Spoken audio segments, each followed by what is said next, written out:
When I grew up, the world seemed to be a much smaller place. There were far fewer choices for us to make. My mother was quite a strict person. My father died when I was quite young, when I was 6, and she had to work a lot. So it was very hard for her, and I think that had an effect on her. There was no video games, hardly any electronic equipment in the house at all. Entertainment was pretty much what you made yourself. Television was only on for a few hours a day, and children's television only ran for an hour or so in the afternoon. But a lot of the time I'd be out playing with friends if the weather was good, because there was no way of communicating with us. So if, for example, say a mealtime was set for 5:30, you had to be home for that time. I don't think we are as strict these days as they used to be. I have 2 of my own children, a boy aged 24 and a girl aged 22. When they were growing up, I think life was different for them. We had a firm few rules, certainly that my wife enforced. They weren't allowed out as much as we were. I used to be out a lot during the day, but my children had to be home a lot more. Expectations with, say, homework.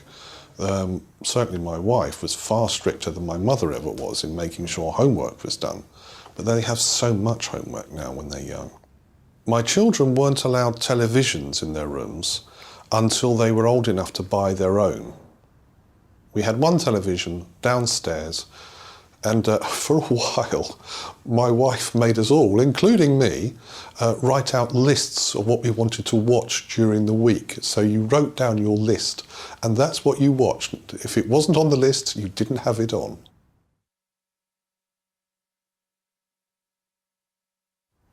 I don't think children have it easy these days.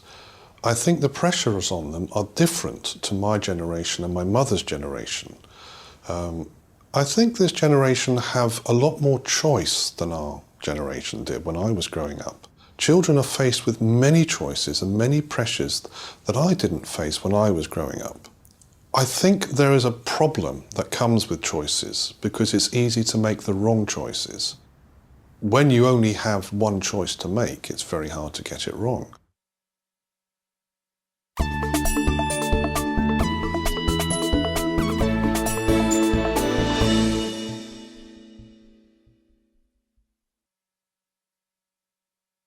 When I was growing up at school, I think the biggest thing I noticed was that I didn't know anyone else who was half mixed race. I'm half Thai and my dad's from Thailand.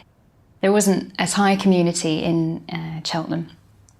And so I quite liked being a bit different. It helped me sort of find my way, become an individual. My mum's very strong and independent, and she came from a very busy city, and my dad is he's very zen, he's very calm, and he has some traditional ideas about bringing up girls and things, and he grew up in a rural area of Thailand.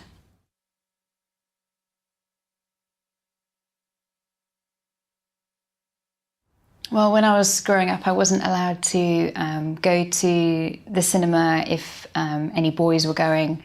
I wanted to get a part-time job, like a paper round or something, but I wasn't allowed. I think that the way my brothers were brought up was different, and I don't know if it was because they're boys or whether because I'm the eldest, so they let them go out a bit more sooner, and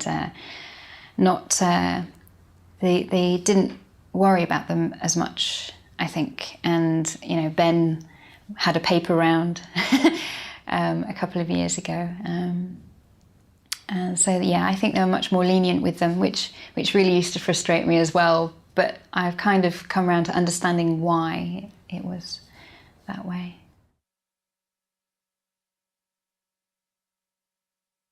I think nowadays children are growing up a lot more aware of other cultures. There are more children now who have perhaps a similar upbringing, maybe, just because I think now that there are more mixed race children.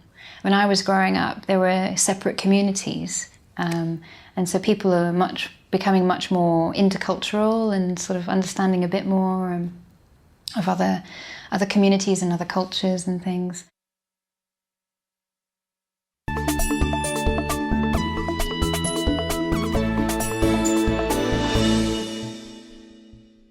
My name's Marinda Wilson, and I'm British. I come from the UK. I'm in my early 50s. I've got 2 children. They're called Amy and May. My name's Amy. I'm 21 years old, and I'm at university at Music College studying opera.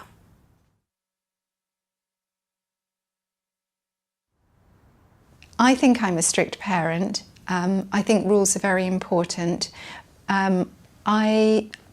I thought that my children were quite adventurous and a little bit on the wild side, and therefore rules are very important. We had, especially our mealtime rules were quite interesting, because they got so badly behaved at mealtimes that I really decided that we had to have rules, and I wrote them on a piece of paper and put them on the wall by the table, so that when we sat down to have our meals they could see the rules written on the wall, and that was quite important. We had to sit at the table, we had to eat nicely, and had to have good table manners. I think the other rule, really important rule, is bedtime. Because what I've noticed is that as soon as they don't have enough sleep, they behave badly. So bedtime is very important, and making sure that they do get to bed on time and obviously get up on time. Those were just 2 places where I imposed strict rules, and they seem to then create a certain amount of structure in the day.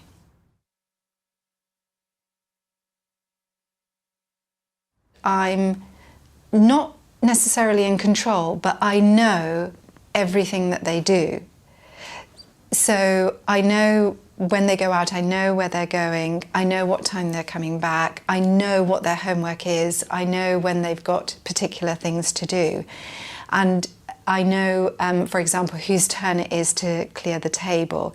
So it's just sort of making sure that they know, that I know, what they should be doing. And I think that really makes a lot of difference, and that's how I interpret being strict. I think my mum was quite a strict parent. She was certainly strict about food, no sort of crisps and junk food, and I totally appreciate that now. She had a lot of rules about manners at the dinner table. Using your knife and fork properly, and we had to say, "Please, may I get down now," when we'd finished dinner. I remember her getting us to help with a lot of household chores and gardening, and not being one of those mums who just does everything for us. I remember rules about bedtime were to go when she said to go. We had to do reading before bed. Either we would read to mum, or sometimes she would read to us, depending on how sleepy we were. So she was strict, but I think in all the right ways, and she made us respect her.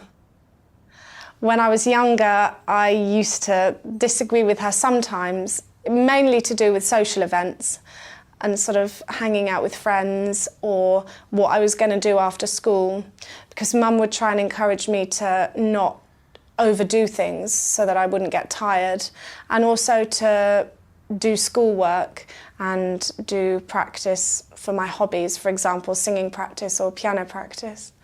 And there were times when I didn't agree with what she'd said and I rebelled. She let us make our own decisions, but would always say what she thought about them.